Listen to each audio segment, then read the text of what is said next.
melhor mulheres e as vestiu como homens. Agora, isto era estranho naquele tempo, mas certamente é assim nos dias atuais. E você sabe que isto é errado. A Bíblia diz que uma mulher não deveria fazer isso. É uma abominação para uma mulher usar uma roupa que pertence a um homem. Deuteronômio 22:5, a Bíblia fala que isso é abominação aos olhos do Senhor.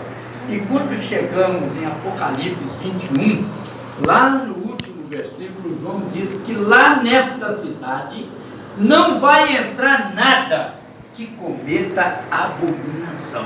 O pastor Gerson nos pregou hoje, tivemos um culto tremendo hoje pela manhã, ali numa antena, e ele estava falando sobre o vencedor assentar-se no trono de Jesus. E esse vencedor é aquele que toma Deus em sua palavra, em toda a palavra. Ele crê nessa palavra, ele se identifica com esta palavra, não é? E ele então será este em que vai assentar com Jesus no seu trono. Então vamos seguir lendo. É uma abominação para uma mulher usar uma roupa que pertence ao homem. E o Deus imutável disse isso. Então, isso é a verdade. Assim encontramos que Salomão, mais do que as observar, ele as fez andar, ou fez alguma coisa, imediatamente disse: são mulheres. E ele podia identificar pela característica daquelas mulheres o modo como elas se conduziam, que eram mulheres, não homens. Ele se identificou que elas eram mulheres pelas características que elas tinham. Ele a fez andar e ele pôde se identificar. Eu já vi alguém falando que se você passa perto de alguém, você não sabe se é um homem, se é uma mulher, está vestido de mulher, você não sabe, está parecendo ser homem. Aí você vai passando assim despercebido e deixa cair alguma coisa, de jeito que vai cair no colo. Se é uma mulher, ela logo abre para que a saia proteja, mas o homem já é acostumado, quando cai, ele junta as pernas para poder não cair. Então há características que se identificam, são identificadas pelas características. Sabe, Salomão, eu até estive procurando outro dia essa escritura, e até o Estevão foi que achou ela para mim, eu fui no busca da Bíblia e falei: mas Estevão, não estou achando, não, é aqui, eu tinha procurado por umas 3 ou 4 palavras, não achei. Aí o Estevão, acho que colocou 2 mulheres e ele achou. 2 mulheres, e até por sinal eram mulheres prostitutas, moravam numa mesma casa e ambas tiveram um filho. E o filho de uma morreu. E quando ela acordou e viu que ela tinha matado o filho na cama, eu estava até procurando, porque uma mulher que dormia, uma irmã nossa que ganhou neném recentemente, nós a tivemos visitando, e ela disse que estava dormindo com o bebê na cama. Eu disse: olha, isso é complicado. Eu tinha uma prima no Bom Destino que matou o filho na cama. E eu lembrei destas lá que a mulher matou o filho na cama. Quando ela viu que o filho tinha morrido, ela pegou o menino morto, colocou na cama da outra e pegou o menino vivo dela da outra e trouxe para ela. Quando a mãe acordou e viu, falou: não, este menino não é o meu, este é o seu, me deu o meu e pega o seu. Então naquela demanda foram para Salomão, para que ele decidisse. E quando chegou um menino é meu, o menino é meu, ele falou: pois bem, isso é fácil de resolver, me deu o menino uma espada, eu vou partir o menino em 2, cada um fica com um pedaço do menino, não precisa de confusão. Aqui não era a mãe, gritou: tá certo, pode partir o menino, pode partir. A mãe disse: não, pode dar o filho para ela, pode dar o menino para ela, mas não vai mais partir meu filho não. Salomão disse: pode pegar seu filho, é seu mesmo. Quer dizer, característica de mãe. E o profeta está nos falando sobre essas características, são identificação. E elas não são identificação só de Deus para nós, mas são identificação nossa para Deus. Nós nos identificamos como filhos e filhas de Deus. Amém. São características que o identificam. Aleluia. Então cada coisa, assim como suas características, assim como muitas pessoas são canhotas e destras, são características da maneira como ela se comporta. Você pode dizer se uma pessoa é destra ou é canhota, pelo modo como ela se comporta, a maneira como elas sempre pegam com as mãos esquerdas ou com a mão direita. Lembre-se, Jesus tinha algo assim que as duas mãos são iguais.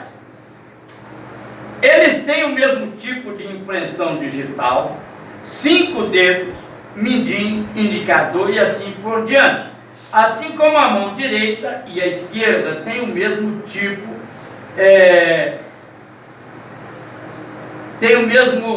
de dedo, normalmente o mesmo tamanho de mão, exatamente. E a única diferença que há entre elas é que uma é esquerda e a outra é direita.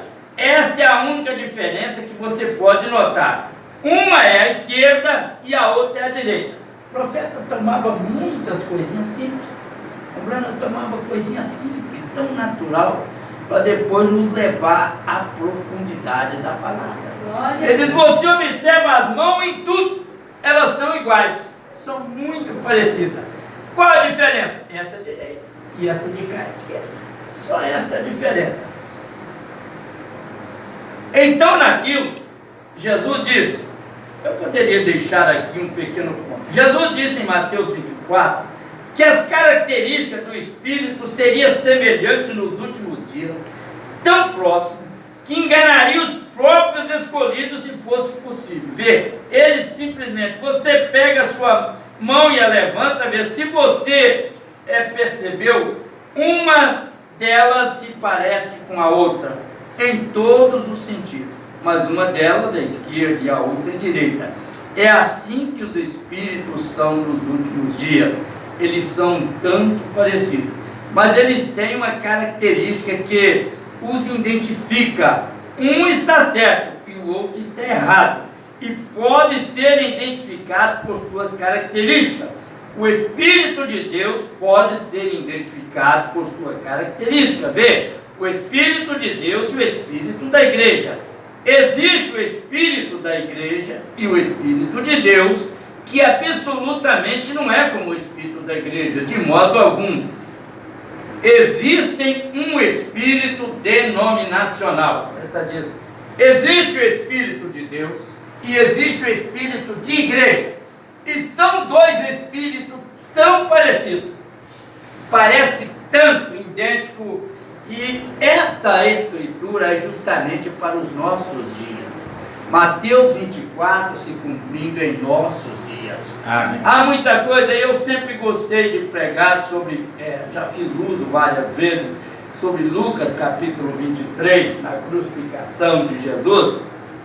Quando aquelas mulheres iam chorando atrás de Jesus, e Jesus voltou e disse, filhas de Jerusalém, não chorai por mim, chorai por vós mesmos e por vossos filhos, porque dias virão em que dirão, bem-aventurados os ventres que não geraram, e os peitos que não amamentaram. O profeta vem e diz, esta Escritura é para o nosso dia, ela está cumprindo hoje. Elas pagam caro por um cachorrinho e dá todo o carinho de mãe para um cachorro. Porque elas não querem filho. O profeta diz, são Escritura que está se cumprindo hoje. E esses dois Espíritos que são muito parecidos, mas o profeta diz, se você observa as características, você pode observar.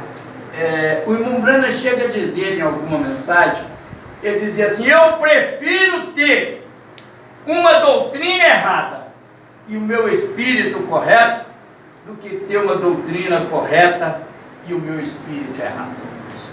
Todo o movimento que se levanta, se você observar, ele se levanta com aquele tom de voz. Se você não estiver ouvindo o que eu estou pregando, se você não crê nisso da maneira que eu creio, você é um incrédulo, você está perdendo o seu tempo. Isto você já pode se identificar de que não é o Espírito Santo. Não é este Espírito de Deus. O Espírito de Deus é dócil. E o profeta diz, ele nos traz para a palavra. Ele não nos tenta fazer temer um ao outro, mas temer a Jesus Cristo. Amém. Ele nos dirige a Jesus Cristo. Cristo. Aleluia! Logo em seguida o profeta começa a falar sobre o espírito nacional. Ele diz que tem o espírito religioso, e na mensagem escolhendo uma noiva e algumas outras, o irmão Brana chega a dizer: eu temo se não estão levando as pessoas a receber o espírito de um e de outro, ao invés do Espírito Santo. Tivemos alguns tempos atrás aí, você podia ouvir, se ouvia alguém orando, você não sabia se era o líder ou se era um dos obreiros, porque falava todo mundo do mesmo jeitinho, naquele mesmo tom de voz. Mas que é isso, pastor? Porque está recebendo o espírito de um e de outro, ao invés do Espírito Santo. Aí o profeta diz que há o espírito nacional, cada nação tem o seu próprio espírito. E aí ele disse que estava indo ao supermercado fazer compra, ele e a esposa, e ele viu uma coisa estranha, e parece ser bem estranho mesmo, porque ele disse: você não vai querer acreditar. Ele disse: encontramos com uma mulher usando vestido. E aquilo era algo tão estranho no verão, conseguir ver uma mulher usando vestido. Então ele começou no assunto com a esposa, e ele disse assim, eu disse: olha, ali parece estranho, aquela mulher está usando um vestido. O restante delas estava usando roupas que não eram adequadas para a mulher. E ela disse, eu disse: bem, isso é o espírito americano, é o espírito da América. Agora o espírito da América é supostamente para ser uma nação cristã, mas o espírito desta nação não é cristão. Supostamente ser cristão é uma coisa, e ter um espírito cristão é outra coisa diferente. Ele diz: esta nação supostamente é para ser uma nação cristã, porém o espírito dela não é um espírito cristão. Ela pode ser chamada de uma nação cristã, mas está 1 milhão de milhas longe disso, em característica. Então ela interrogou: não somos americanos? Eu respondi: não. Nós vivemos aqui. Este é o nosso país. Nós permanecemos nele. Nós o amamos. É a melhor nação do mundo. Mas ainda assim não somos americanos. Eu afirmei: nós somos nascidos de cima. O Espírito Santo desceu e nós pertencemos a um reino. Aleluia. Que não é deste mundo. E continuei: esta é a razão porque nossas irmãs usam vestido, usam cabelos longos, não usam maquiagem, vê, suas características as identifica como santidade ao Amém. Senhor, de cima. Amém. Aleluia, o profeta diz. Esta é a diferença, são características. Amém. Ele diz: por isso as nossas irmãs usam vestido, por isso elas andam diferentes, são características. Na mensagem à graça, o irmão Brana diz que nós não somos salvos por obra. Ele diz: se as obras nos salvassem, então Jesus Cristo morreu em vão. Não é pelas obras que nós somos salvos pela graça de Deus. Agora a obra é uma gratidão que nós prestamos a Deus. Senhor, o Senhor me salvou e eu quero agradecer ao Senhor por isso. Então as nossas obras são para demonstrar o nosso agradecimento Amém. A Deus por aquilo em que Ele fez por nós. Amém. A nossa gratidão a Ele por sermos salvos. Deixa eu pular um pouquinho aqui, depois eu volto cá. Vou pular lá na frente no 48. Ele diz assim: agora as suas características nunca mudam. Deus não pode mudar seu caráter. Não mais do que um cordeiro pode mudar o seu caráter, ou qualquer outra coisa pode mudar as suas características. Porque enquanto isso está no original, é original. E se você muda alguma coisa, então você o tirou do original. É como se você pudesse pegar uma porca e lavá-la e colocar uma pintura na unha delas, como as mulheres fazem, e maquiá-la com batom e colocar nela um bonito vestido. Volta com aquela velha porca e ela vai direto para o esponjadeiro, se revirar na lama novamente. Por quê? Ela é um porco, isso é tudo. Mas um cordeiro não faria isto. Ele não vai entrar naquela lama. Ele não quer nada com isto. Suas são as características dele. Vê, você pode vesti-lo com o mesmo tipo de roupa, mas ele certamente não vai, com certeza, ele não vai. O exterior não importa, é o interior. Agora, Deus sendo a fonte de toda a vida. Aleluia. Essas características, elas nos identificam. Me contaram que nas enchentes de 2013, o pastor Lindomar com a família e mais algumas pessoas foram bastante vítimas, e os vizinhos andaram carregando alguns dos mais novos, né? Começaram pelos menores, e a última que conseguiram carregar foi a irmã Isabel, né? Atravessar com ela, e de lá gritaram: não temos como voltar mais aí, a correnteza não nos permite voltar. Aí atravessou na água. A dona da casa lá gentilmente pegou uma roupa dela e trouxe para a Ana, porque estava toda molhada aqui, ó, veste essa roupa. Ela falou: a senhora vai me perdoar, mas eu não visto uma roupa dessa, não. Me perdoa. Ela estava precisando, está dependendo de favor do pessoal da casa, mas a senhora me perdoa, eu não uso essa roupa. Ficou molhada. Que é isso? Característica. O profeta diz: são características de cristão. A Sara é bem querida, a filha do Dr. Ailton, é muito amiga dela. E agora, recentemente, comprou para ela um protetor labial. E deu para ela o protetor. Quando ela chegou em casa, olhou, cor de rosa. Chegou lá e disse para ela aqui: você me desculpa, mas eu não uso, senão isso é cor de rosa. Isso vai parecer que eu estou usando batom. Característica!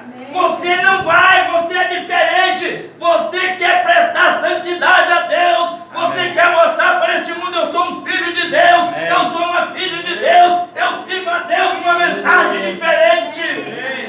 Aleluia! Temos características, e essas características nos identificam como filhos e filhas de Deus. Amém. Aleluia! Glória a Deus. Aleluia. Voltando cá atrás, onde é que está?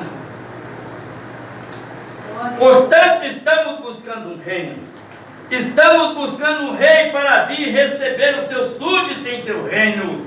E eles são identificados por suas características, que seus tesouros não são desta terra ou desta nação, são de cima em glória. Portanto, eles buscam uma cidade cujo artista e construtor é Deus. Eles estão devidamente identificados. Amém. O pastor Gerson bateu bem na tese hoje, pela manhã, depois no final o pastor César deu, ele me pediu: eu queria dar uma palavrinha, me ceda um tempinho, senão eu vou chamar lá dentro para você fazer a parte final e a oração final. E ele, como se diz o profeta, ele parece que dobrou a ponta do cravo bem dobrado e rebateu para ficar bem seguro. O pastor Gerson se bateu bem nessa tese. Esta rainha vai sentar com o rei no seu trono, e para ela fazer isto, em outras palavras, ela tem que estar identificada. Amém. Ela estará identificada: sou a esposa do Cordeiro. Aleluia! Somos diferentes, temos que entender isto. O nosso reino não é deste mundo, não é daqui. Nós somos um povo diferente. E não é só nós cantar que somos, é deixar o mundo ver que somos diferentes. Me perdoa, mas eu não visto essa roupa não. Mas você vai adoecer. Não tem problema, mas isso eu não vou vestir. Que é isso? Santidade ao nosso Deus. Amém. Aleluia. Amém. Queria ter voz suficiente para pregar para vocês alguma noite, mas eu saio disso. Agora, identificado por suas características. Encontramos um bom exemplo aqui no tempo de Israel, indo para a terra prometida, e Deus os chamou de acordo com a sua promessa.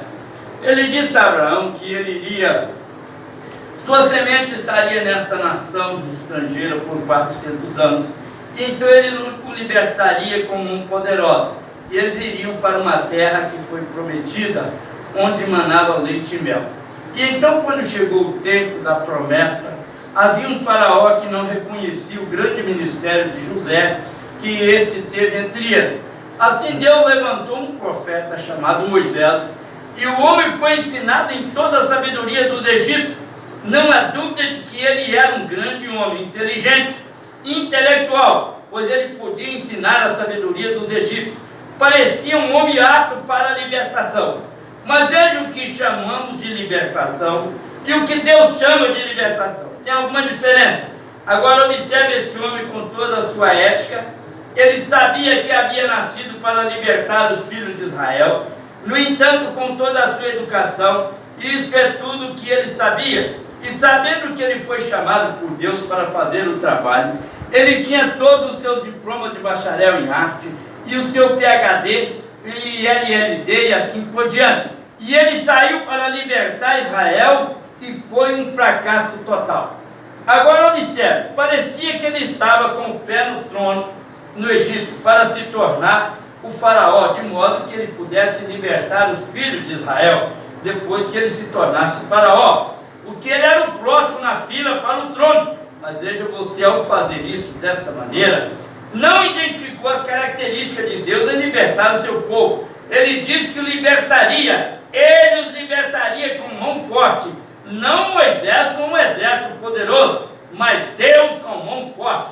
Nós encontramos que 40 anos, nós encontramos que esse profeta fugiu e ficou no deserto por 40 anos. Demorou 40 anos para que o faraó injetasse sua educação nele e levou 40 anos para que Deus o retirasse dele. Então encontramos que um dia, nas partes remotas do deserto, encontrou o Senhor Deus em uma taça ardente na forma de uma coluna de fogo em um arbusto, e lhe foi pedido que tirasse o sapato, que o solo em que ele estava era santo. Agora olha este homem, fino, culto, educado, e que havia sido, observe o que ele havia sido e observe a mudança de suas características depois que ele se encontrou com Deus. Ele fez o máximo. Às vezes Deus faz as coisas de uma maneira tão simples e tão tola ao mundo carnal, para modo carnal de pensar. Observe um homem que foi um fracasso total, com todo o exército egípcio e tudo ao seu redor, para fazer a vontade de Deus com toda a sua educação, com a idade de 40 anos, no auge. Aqui está ele, 80 anos, na manhã seguinte, com sua esposa sentada numa mula, com um jovem na cintura e um cajado na mão, descendo ao Egito para assumir o controle. Pode-se dizer que é um quadro ridículo, mas isso estava mostrando as características de Deus, porque ele tinha um homem que cria em sua palavra. Isso é tudo. Aleluia. A questão era, você poderia imaginar a invasão de um único homem indo ao Egito, onde o exército havia falhado? Mas o que foi isso? Suas características, sua tática foi mudada. Ele estava indo em nome do Senhor. Eu sou o que sou. O que aconteceu foi que ele entrou e tomou o controle. Ele tomou porque ele foi no poder do Senhor. Amém. O profeta então começa a falar. Quando Israel estava a caminho da terra prometida, eles passaram pelo meio da terra de Moab, dos Moabitas. E o irmão Branda diz que os Moabitas, eles também eram crentes em Jeová. Eles eram filhos da filha de Ló, nós conhecemos uma história, e eles tinham um profeta. Israel tinha um profeta e os Moabitas tinham um profeta. E o irmão Brana diz que fundamentalmente ambos estavam corretos.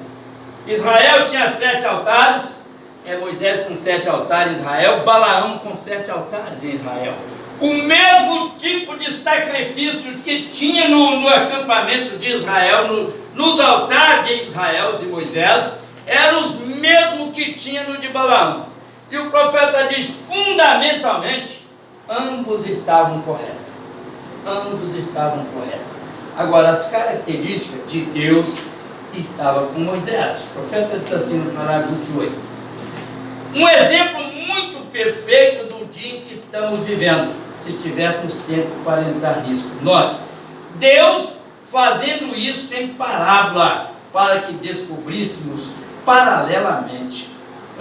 Deus estava fazendo isso em uma parábola para os nossos dias, para Mateus 24, que esses dois espíritos seria tão parecido que enganaria até o escolhido, este eleito de Deus, se fosse possível. Nada acontece por um acaso, tudo tem um significado. E aquilo que Deus fez, o irmão Branham chega a dizer, muita gente, eles condenam Jonas por ter fugido. Quando Deus mandou ele para Nínive, e ele pegou um navio para ir para Tarso. O irmão Branham diz, vocês nunca me viram condenar Jonas. Jonas era um profeta de Deus. E ele era ordenado por Deus. Os passos de um justo são ordenados pelo Senhor. Jonas fugiu. Aparentemente um homem sendo covarde, saindo da vontade de Deus. Mas ele estava formando um quadro. Quando Jesus esteve aqui, eles pediram, mostra-nos um sinal. Ele diz, nenhum sinal será mostrado para essa geração incrédula, a não ser o sinal do profeta Jonas. Assim como Jonas esteve 3 dias e 3 noites no ventre da baleia, o Filho do Homem estará 3 dias e 3 noites no seio da terra. Então as coisas acontecem em paralelo, para que nós possamos ver por que isso aconteceu assim. Irmão Branham diz que Balaão, quando surgiu em cena, Deus estava fazendo uma parábola para os nossos dias. Deixa eu acabar de ler esse parágrafo. Deus fazendo isso em parábola para que descobríssemos paralelamente. Balaão também exigiu um carneiro em cada altar. Isso estava falando de sua fé na vinda de um Messias. Um carneiro, uma ovelha. Este é o mesmo sacrifício que eles tinham em Israel, no acampamento de Israel, aqui em cima, em Moab. Fundamentalmente, ambos estavam corretos, mas note, fundamentalmente na doutrina. Mas um profeta, no acampamento em Israel, tinha as características de Deus, a palavra de Deus. Ele ficou com a promessa de Deus para aquela era, porque ele estava em uma reta indo para a terra prometida. Vê? Agora, quanto à parte fundamental, Balaão, Balaque poderia ser tão identificado quanto Moisés, pelo fundamento. Tudo estava bem, mas a identificação de Deus estava com Moisés. Temos, na era em que estamos vivendo, Mateus 24 diz que esses 2 espíritos seriam muito parecidos. Tem se levantado muito nos nossos dias um 8º mensageiro, dizendo que este é o homem que vai colocar a noiva na terra prometida. Este levanta um movimento daqui, levanta dali. Tivemos aí, já até faleceu, o William Souto Santiago, que disse que era aquele mensageiro que o William Branham disse, eu estou colocando fundamento para um profeta que virá. Ele diria, eu sou esse mensageiro. E eu cheguei a ver, com os meus 2 olhos, uma mocinha que desviou dessa mensagem, com um violão na mão, cantando, com um shortinho tão curto, mostrando a voz aqui, e com um violãozinho na mão cantando. Junto ao trono do Senhor Elias, há um cristão, um lugar para ti. Já disse que William Branham era Jesus Cristo, e ele era o profeta. William Branham era o novo nome de Jesus. Então se surge muito mensageiro. 8º mensageiro, nós vamos para a palavra. O 7º, nós temos escritura, mas nos dias da voz do 7º anjo, quando tocar a sua trombeta, se cumprirá o segredo de Deus. Amém. Amém. Você vai com o 8º mensageiro, você não tem escritura, você não tem respaldo na palavra. Então é uma hora de descansarmos e mostrar as nossas características como cristãos. Aleluia. Na reunião de pastores, porque quando chega cá já se bateu muito entre nós por lá, e quando levanta alguma coisa diz, olha rapaz, comigo é um tanto difícil vocês não conseguirem, porque olha, quando eu deixei as Assembleias de Deus e vim para essa mensagem, é porque eu criei que o William Branham era um profeta. Amém. E eu entrei fechado com o William Branham, eu não abro mão daquilo que ele ensina, o que ele diz para mim, eu digo amém. Amém. Eu digo amém em tudo aquilo que ele diz. Um dia nós éramos novos na fé, eu cheguei na casa do irmão Chico Conte, ele só liga uma coisa aqui que não criei nisso não criei nesse jeito nenhum. Foi o que foi? Ele falou, o irmão Branham disse que Deus não criou esse mundo, foi em 6 dias. E aqui ó, eu fico com a palavra. Eu falei, tá na mensagem, mas eu vou te falar uma coisa antes de eu ler. Eu fico com o profeta. Eu creio no profeta, eu creio naquilo que o profeta disse. Ele trouxe a mensagem, não é isso que a Bíblia está dizendo. No princípio criou Deus os céus e a terra. Mostrando assim, o cientista anda dizendo, tentando negar a Bíblia e dizer que pode provar que esse mundo tem milhões de anos. E aí, os crentes vêm e dizem, mas a Bíblia diz que ele tem 6.000 anos. O profeta diz, ninguém sabe quanto tempo tem esse mundo. No princípio criou Deus os céus e a terra. Esse foi o princípio. Agora que Deus ordenou essas coisas e pôs o homem sobre a face da terra, aí sim nós temos 6.000 anos, mas a terra foi criada no princípio. Aleluia! Aleluia. Céus passa, terra passa, a palavra de Deus não passa. Deus enviou um mensageiro nesta era. Amém. Logo em seguida o irmão Brana começa a falar sobre José. Ele fala sobre Jesus e que Jesus era a palavra. E a palavra corrige o erro. Amém. Seja meu, seja seu, seja de quem for, a palavra corrige o erro. Amém. Ela é Deus. Amém. No princípio era o verbo estava com Deus e o verbo era Deus. Amém. E ele se fez carne. Brana diz que quando Maria concebeu, José, pelas características de José, você vê que José não estava crendo naquilo. Ele estava querendo deixar Maria ir embora secretamente. Quando um anjo veio e falou com ele, José, não temas receber Maria, tua mulher, porque o que nela está gerado é do Espírito Santo. Aí José se facilitou. Mombrana diz que parecia muito como que se Maria estivesse arranjando um escudo para se proteger. Porque ela, uma moça solteira, parecer grávida, era apedrejamento. O profeta diz, não havia prostituição em Israel, tinha sido banido. Uma virgem prostituta, ela era apedrejada, ela era morta. E isso parecia muito que Maria estava tentando arranjar um escudo para dizer, para se proteger ela. Mas quando o anjo veio e falou com Maria, com José, então aí ele foi e tomou Maria, sua mulher.